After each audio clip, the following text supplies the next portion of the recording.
Welcome to Aqua Talks, where marketing meets bold, game-changing ideas. Join your hosts, Larry Aldrich and Maddie Dudley, as they explore the art and science of cutting through the noise, capturing attention, and fostering meaningful connections with your audience. Whether you're a destination marketer, government contractor, or simply passionate about the transformative power of marketing, Aqua Talks offers engaging discussions, fresh insights, and actionable strategies designed to inspire and inform. Hello and welcome back to Aqua Talks. My name is Maddie. We are the podcast for marketers, whether you're just getting started out or you are a marketing pro. I am joined by my co-host Larry Aldrich today, who is President and CEO of our sponsor, Brensis Technology, as well as Aqua. Hi, Larry. Hi, Maddie. How are you today? And hello, Alana. How are you? I am doing Now, well. when I say your name, is it Alana? Alana? Can you help me with that pronunciation, It's please? Alana. We're going to hit Alana. the A's very hard, like Chicago. Alana. We're hitting the maze hard. But you know they're moving to Vegas, right? What's moving to Vegas? You said we were just talking about baseball, and you said we're going to hit those A's hard. Oh, okay. The Oakland A's. They're going to be the Las Vegas A's pretty soon. See, you just one-upped my baseball knowledge right there. Hey, we're helping each other out here today. Perfect. As long as we don't talk about the Pirates or the Yankees, my two teams. So, All good. No opinions there. especially the Pirates, they're not doing very well right now. Well, you know, the White Sox as well. We do have the best pitcher in baseball, though. Skeens. It's fair. Yeah. All right, Maddie, let's we're talking back to the influencer. This is podcast, influencing yeah. right here. So, Alana, thank you so much for joining us today. We're really happy to have you. We worked together recently, so I've been able to see your work firsthand with one of our clients. And before we get into any sort of Q&As, I would love to just hear a little bit about your background and hear all about you. Definitely. So my passion is photography, but it's definitely veered into more photography as a tool and a means for doing something else, something bigger besides photography, and that is digital marketing. So I'm very passionate about content creation. I feel like content creation is that link, right, between like the hard skills, the creative skills of like technical photography, videography. Then you also have the community building, right, where you find the people that share your passions and your interests that hopefully you're showcasing places to with your beautiful photography, videography.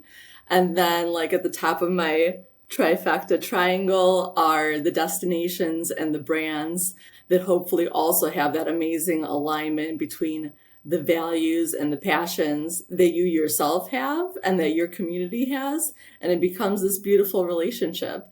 So I think my journey into content creation has really been about seeking those connections and the community that I think we all kind of lost during COVID. I found that to be an especially kind of lonely, isolating time as a photographer, especially, and seeing the way that it hit our local tourism and hospitality. It made me want to like lean into showcasing my local Chicago brands and destinations so that when they were putting forth efforts to say, you know, hey, humans, during COVID, like we're here, we're offering outside experiences, right? We're moving dining outdoors. It was about connecting that availability to the people that were craving that so much, right? Mm. And when it came together, like that's beautiful, right? That is beautiful. I love that. Yeah. Speaking of influencer marketing, when we talk about trends, is there a certain trend in influencer marketing that's right now that you're just like really touching you? 100%.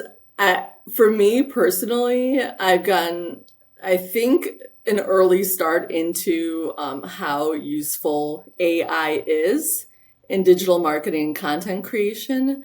I knew it was one of those movements where if you don't jump on it early, you're not going to evolve with it as much and make those mistakes, right? In the beginning of how you're going to use like the chat GPTs and the other AIs to see what's helpful about them, but also what can hurt you. And the reason why I think it's such a powerful trend is because a lot of us, especially in digital marketing and content creation, we wear so many hats, right? We have to do so much. And we all think to ourselves, I wish we had this virtual assistant, right? But sometimes like I am a solo female, I do everything myself business. So sometimes like financially, I can't just hire out a bunch of humans to do all this work for me.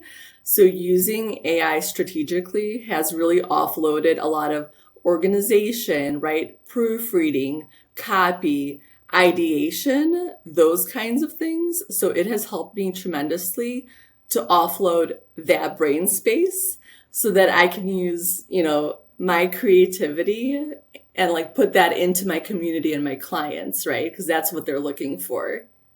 Mm-hmm. The human element. Exactly. And that's what you're good at. Exactly. I like that. It just comes back to community. It really does. I mean, we're social creatures, us humans. So I think we're always looking for that. And that's why I think AI, like for all the doom and gloom, like the people that are saying, AI is going to replace everyone, like short of like the Terminator scenario, like it will not, because humans, like we want that authenticity that you can only get from another human. And if we lose that, I think we're losing like pretty much everything that makes marketing, right? Like that human connection, like the machines, like as amazing as they are, they can't do that for us. Right. Actually, even if we don't go towards the Terminator, I think it'd really be cool to have a Jarvis and a Friday. Yes. Okay.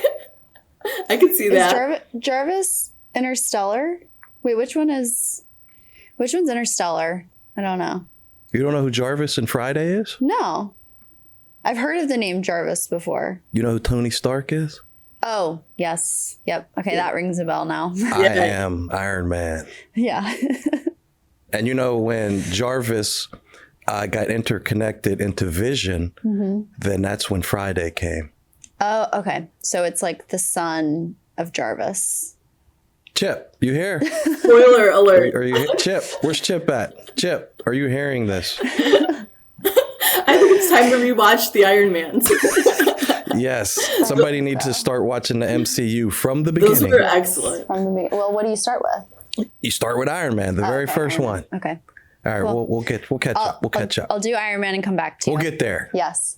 But in the meantime... We'll have to do a podcast part 2, like after Iron Man. Rewatch. Yes, there's before Iron Man and after. Exactly.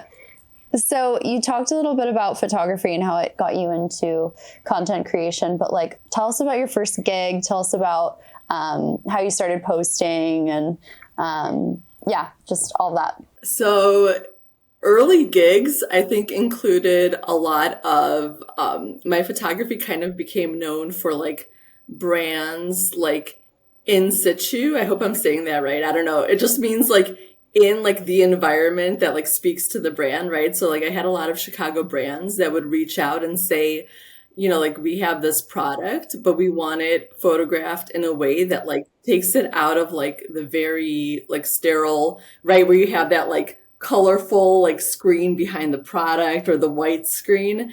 And they wanted it photographed somewhere like iconic to Chicago.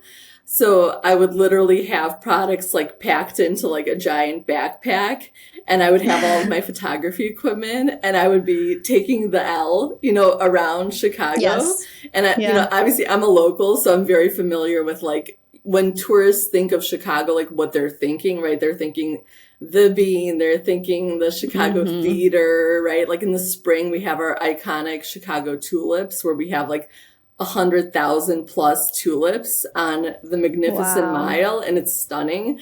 So I would be jostling all these products. And I think one of my funniest stories, like one of my most humbling, is I had food type products. Like I'm not going to reveal the brand, but I had like tasty treats that I was photographing in front of the Chicago Theater. And I felt like I thought through everything, right? Like when I think about campaigns, I go so into the details that I'm like dreaming about them. Like I'm doing like campaigns like in my dreams. And I'm like, okay, I've covered like every detail. This is how the light's going to be, right? This is the timing for when the light's going to hit the product, but it'll also illuminate the Chicago theater in the backdrop. And everything was all set. And I get these products. I set everything up. It's looking beautiful. And as I'm about to like shoot my first shots, I kid you not, 100 pigeons descend and start like pecking away at the food. So it's like the wildlife in Chicago. I feel like you can't fully account for it, but that was humbling in terms of like as much as you plan, like you need to plan that something's going to go wrong and then just deal with it. What about the lake? Everyone talks about Chicago. You never hear about the lake. Oh, well, I mean, you'll hear it from me. I beat the drum of our natural spaces so hard because, I mean, our lake is practically an ocean. Like, let's be real. Yeah. You know, if you don't see the other side, like, is it not an ocean? It's gorgeous. You know, on the right days, it's this like vibrant, like turquoise. And then like our river walk, if you've been, absolutely stunning. Like the businesses that have popped up along the Riverwalk, I mean, you could spend a day out there and I can literally give you an itinerary for like hop from this end of the Riverwalk. You're going to do XYZ and then you're going to end here. And then like Robert's Pizza, which is lesser known, local gem at the end. That's where you're going to have dinner. Oh, and then by the way, in the summer, the fireworks for free are just going to like pop overhead, you know, when you're done eating pizza. So yeah, don't get me started on our waterways because I will not stop talking. Yeah. I think we need to go to a conference in Chicago now. Actually, Destinations International is in Chicago in July. Oh, just missed it. In July. July. Oh, it's this July. Oh, gosh. What month is it? I have no idea. Well, this July. hit me up. We should go. We plan on going. We will. And we will definitely hit you up. We will be there. I would love to see you both in person if we could make that happen. Yes. Me too. I don't know the exact week right now, but look at the schedule. It is in July. I want to say the third week in July, but we'll confirm that. Perfect. So, love that story so much. You plan for everything and then just something literally comes from the sky and destroys all of your plans. We've all been there before. What current trends are you seeing in travel marketing that are really working? Like we talked about AI earlier, but I want to get into maybe like TikTok sounds trends or techniques that people are using, transitions. Let's dive into it. Definitely. I think sound is very powerful, but it's powerful because, again, like connection and feeling, right? So like it's powerful because it makes us feel a certain way. So I think the brands that are using like trending audio, right, or they're like purchasing access to like these libraries of audio, the brands that are using it very strategically, where the audio itself is almost sending a subliminal message, right, to viewers of this is what we stand for, right? Like, what is your energy level, right? Like the beat speaks to that. You know, if there's lyrics, right, we want to be careful, right? Yes. We want to be very careful with like the snippet that we're choosing. So it's definitely something that's important and something that I also like agonize over for my brands, right? Like, so when they don't want to listen through like, you know, hundreds and hundreds of songs, like I think that's the beauty of hiring a content creator that aligns with your values, is that there's that trust there. So you know that if I'm selecting audio for you, it's going to showcase your brand very well. What are some do's and don'ts of a content creator relations in travel destination marketing? I think one thing that jumps out at me that I think your team actually does really well, and Maddie did so well with Lois on a recent campaign, was you work really well with your creators to like build an itinerary that has room to breathe. And what I mean by that is like, of course, your destinations are incredible. Your clients are amazing. There's so many local businesses that you want to showcase, right?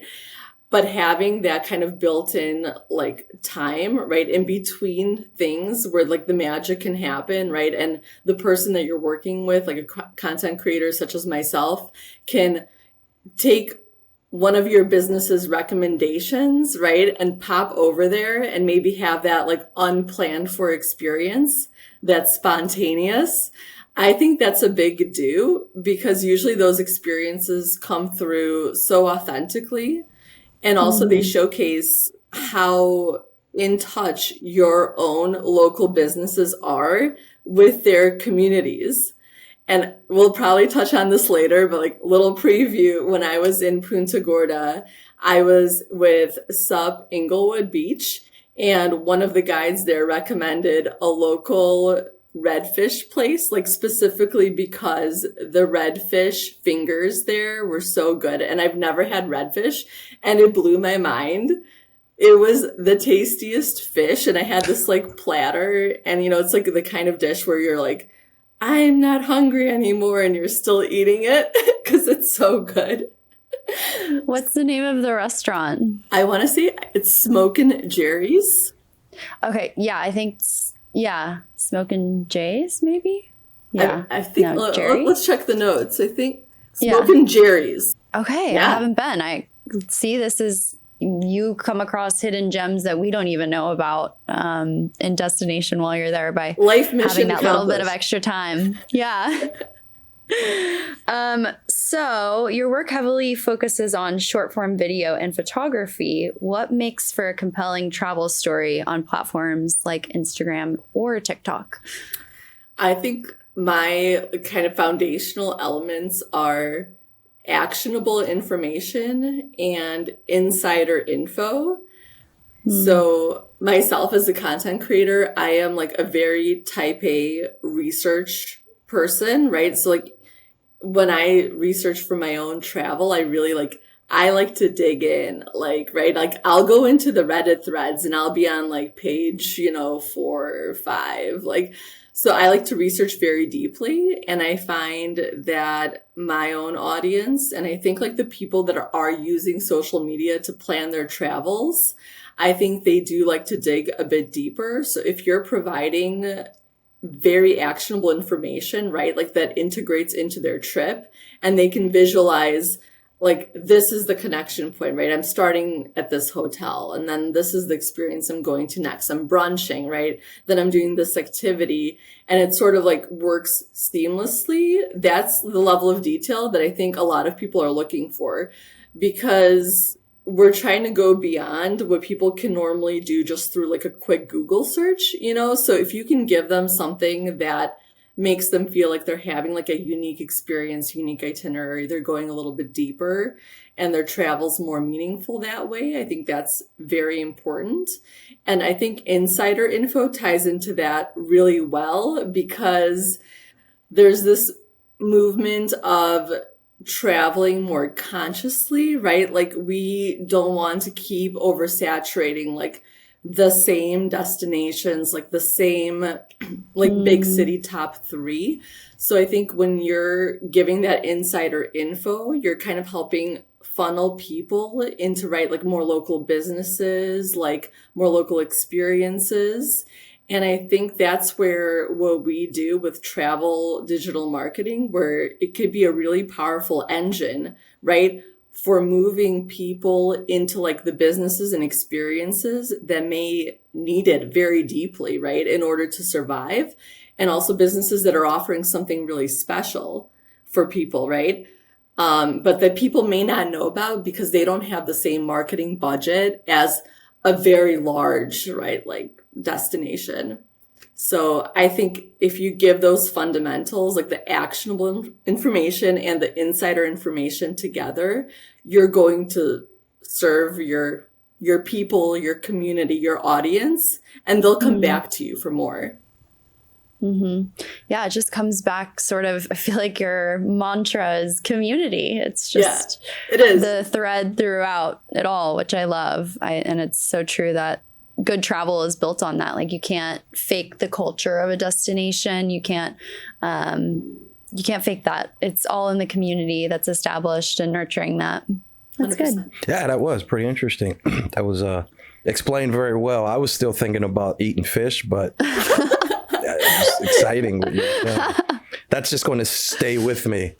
You ever talk about food and just get hungry, and then it's just like food. Yes. Yep. Yeah. Your brain is talking about and listen. Your brain's talking about something. Your ears are listening, but your stomach is just saying food. Yeah.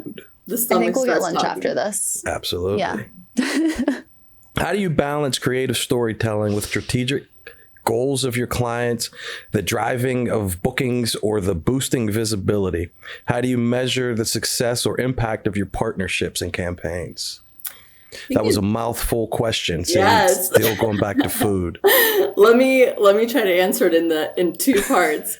So in terms of balancing the creativity and the strategic, I think as a like destination focused content creator, for me, like alignment comes first, right? So in taking on campaigns, like, and Maddie probably experienced this, like I ask a lot of questions and I do go like into like a discussion, right? As opposed to like you may find some creators where you contact them and they're like, oh, great, let's do it, right? But I think having that back and forth is important because you want to make sure that there's good alignment both for you and the content creator. And when you have that foundation of alignment, then everything flows from that very organically, right? Like when your strategy is well aligned with the passions, the interests of the creator, and by proxy, the creator's community, then like your strategy really is the same thing, right? As the creative element. They're going to work together. So get that alignment first, and then you're going to have both very naturally. And then I would say like one added thing to think about that I think we did really well in our campaign together is if you're going to ask something of your audience, or if you really want to get people excited, I think giving them an incentive, especially one that's like a win-win for your brands, is very smart. Like I love seeing DMO clients and my PR clients thinking creatively about what can we offer in terms of like, let's do a giveaway, right? Like if we're talking travel, people get so excited. We're in that COVID rebound where people want to have a trip on the books. They want something to look forward to, and providing a giveaway that's like either a hotel stay or a travel voucher for them to try an airline that they may not have tried, a route that they may not have tried, gets them excited about the trip and the destination.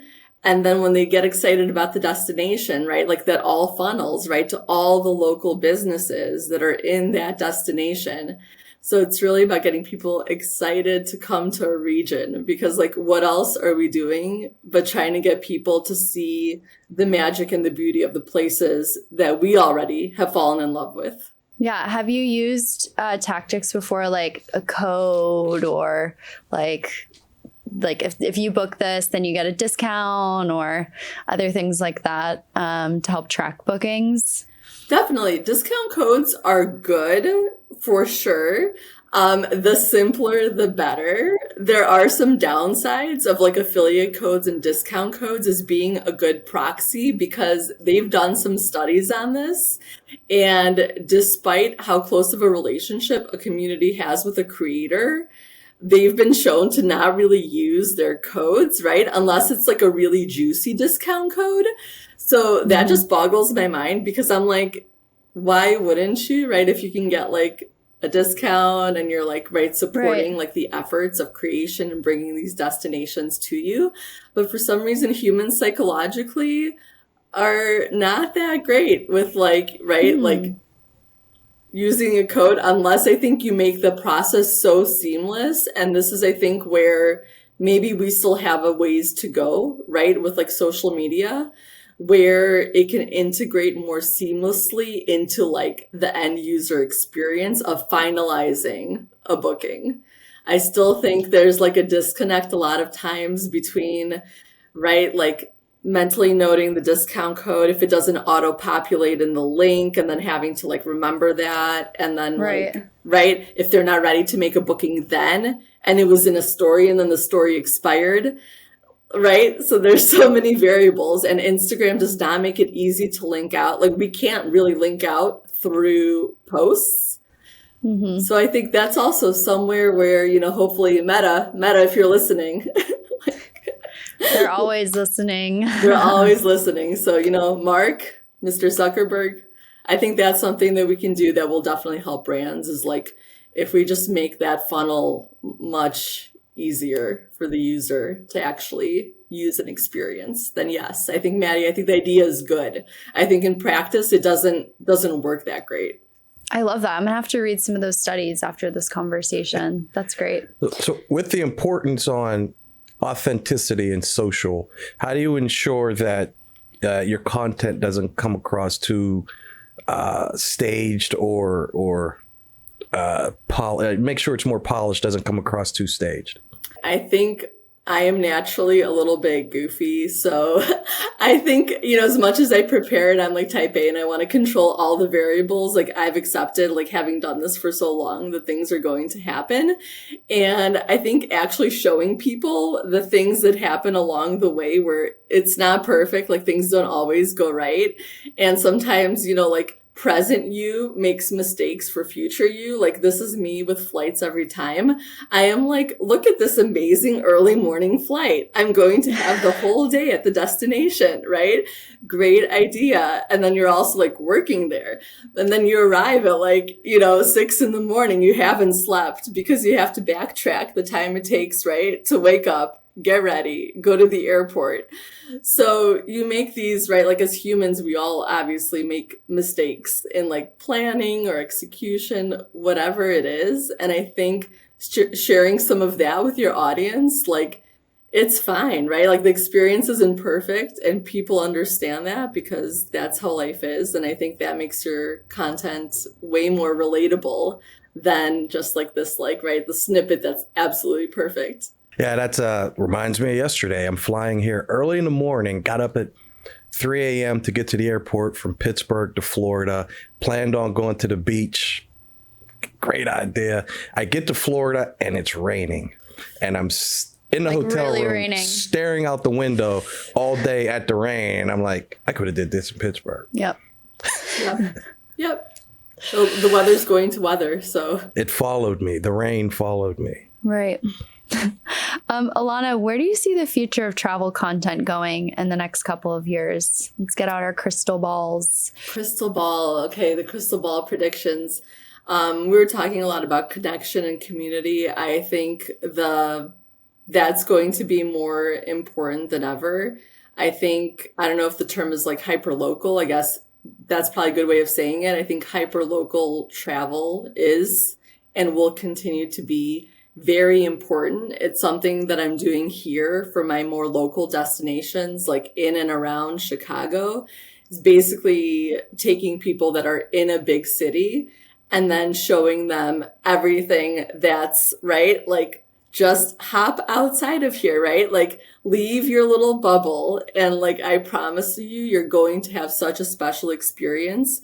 You're going to meet people and business owners that you otherwise would not have met, that are so connected to what they're doing and passionate about their products and services. You're going to have a very different experience. And I think it's going to make your travels that much more meaningful, right? When you can take yourself out of necessarily like a big city, go into more local communities, have a more cultural immersion type experience, right? Like, I guess the analogy in Chicago is, I'm telling people, like, if you have not been to Chinatown, you need to go, because we have one of the like largest, most amazing Chinatowns in the United States.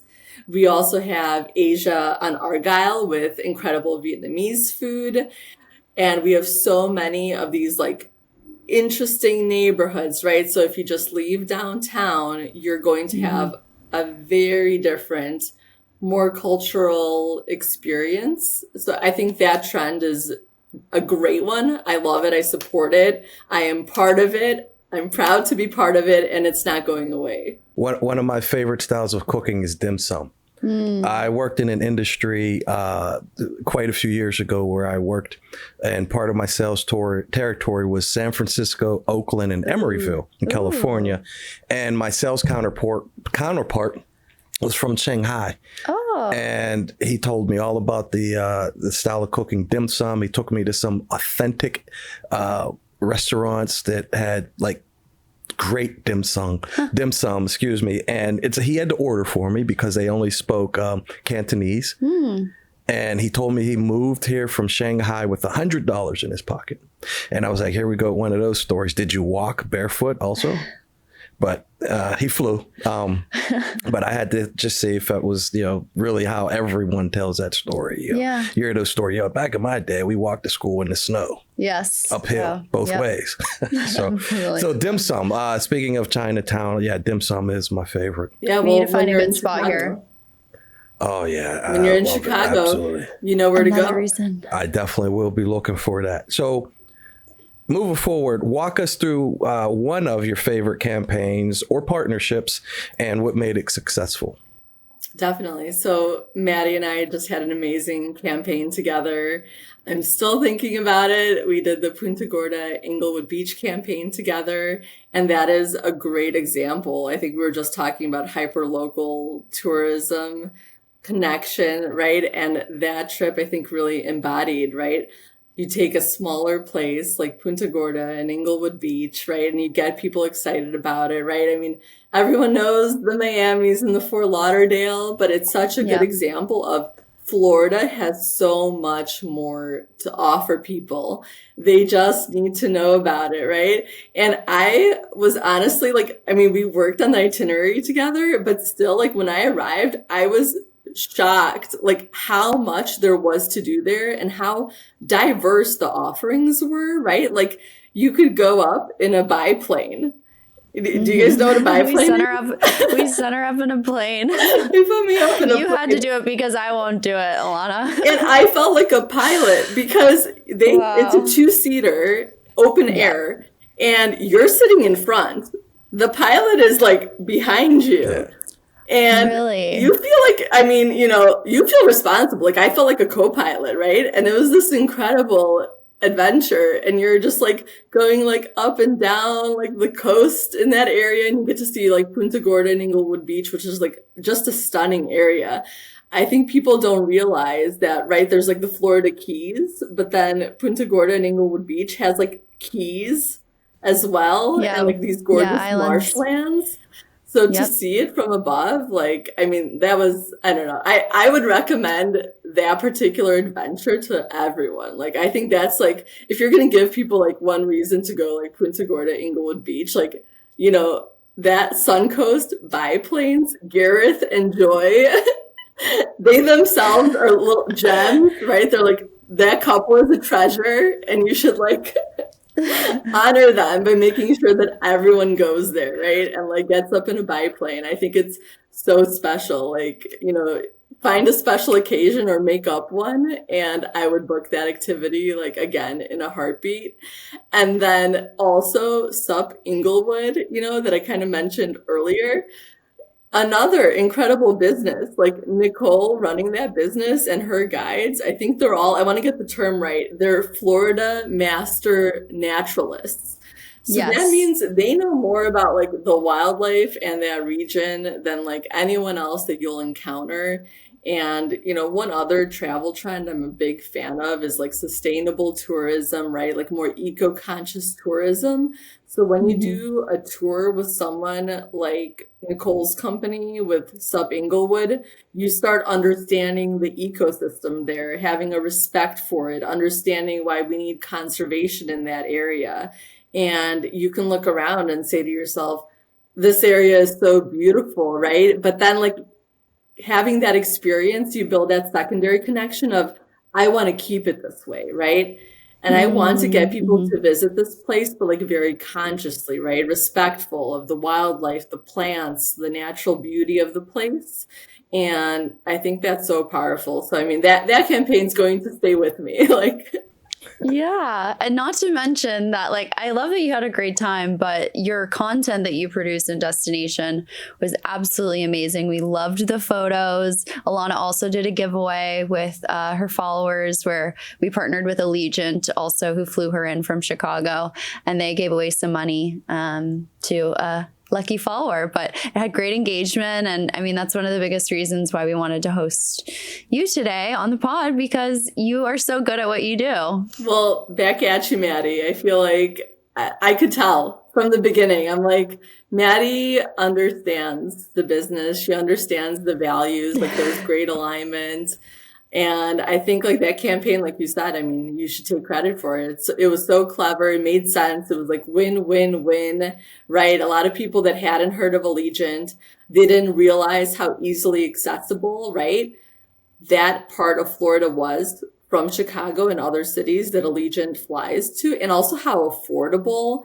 So that like voucher giveaway, people got so excited. And then I think like even people that didn't win were so excited because they're like, wait, this is an affordable route from Chicago that gets me to this beautiful, lesser touristed part of Florida. And then I think, you know, like you were saying, like the creativity aspect, right? The photography, like absolutely super passionate about the photography, but it's a product of how amazing that destination was. And the fact that we let moments breathe in that itinerary, right? Mm-hmm. And I could get up on that rooftop at Sunseeker Resort, right? And wait for that amazing sunset that we got, right? Like that photo of like the deep, it was perfect. Like almost like ruby colored, right? I think we all have this like, when human beings, I think, see a sunset, and like the reason why I chase them for destinations is because I think there's like this common human element of you see a sunset and it makes you feel a certain way and you can't really put words to it. And then all of a sudden you have like a feeling about a place you've never been to. So I was very excited. That's beautiful. That we were able to make that happen. You're a poet too. That sounds like a good time, actually. Yeah. It was What month did you come down again? I can't remember. It was, what month was it? Was it March? I want to say March. Or February. It was so cold in Chicago is what I'm trying to get at. So that was also a big part of the campaign, was that she posted a picture of her at a pool wearing like a dress that did not have sleeves, and I think a lot of people got really jealous and got really involved in the giveaway. People did get excited. They're like, she has color, like she's fun. Right. Yeah, well, thank you so much for joining us today. It's really been such a pleasure working with you, but also just having this conversation, and looking forward to hopefully working together more in the future. Absolutely. And hopefully we'll meet you in Chicago, and we'll have some more fun conversations in person. Yes. It's a date in July. Yes, and hot dogs without ketchup. I'm putting ketchup on mine. Yes. Sorry. They're just going to have to be mad at me. Vegan hot dogs. I'm taking you to like the authentic tavern style pizza. I think, can we agree on that? Like deep authentic. Dish. If you want deep dish, I'll take you. I mean, I love deep dish too. Deep dish. Okay. What's the difference between authentic and deep dish? Well, okay, I do think deep dish is authentic. It's kind of what Chicago is known for. But if you talk to locals, they'll say that Chicago is more of a tavern style city. Oh. So the more local, right, like old school, like, right, like original pizza for Chicagoans is tavern. Big appetite people go get deep dish. You can get both. Most of my favorite places will do amazing deep dish and then get tavern style too, do a taste test. Yeah. Oh yeah. Both of them can. Get both. Absolutely. That's a great idea. Get both. Get both. Cheat meals for Larry and I, for sure. We're when we go to Chicago. Yes. Exactly. Well, thank you. Thank you again. See you in Chicago. See you in Thank you, Alana. And go to aquatalks.com. Learn more about Alana. We'll have her bio, how to reach out to her, on aquatalks.com. You've been listening to Aqua Talks, where marketing innovation takes center stage with bold ideas and actionable insights. Ready to take your strategies to the next level? Visit aquatalks.com to book your free consultation and explore resources that empower you to thrive in today's fast-paced marketing world. Until next time, stay bold, stay inspired, stay imaginative.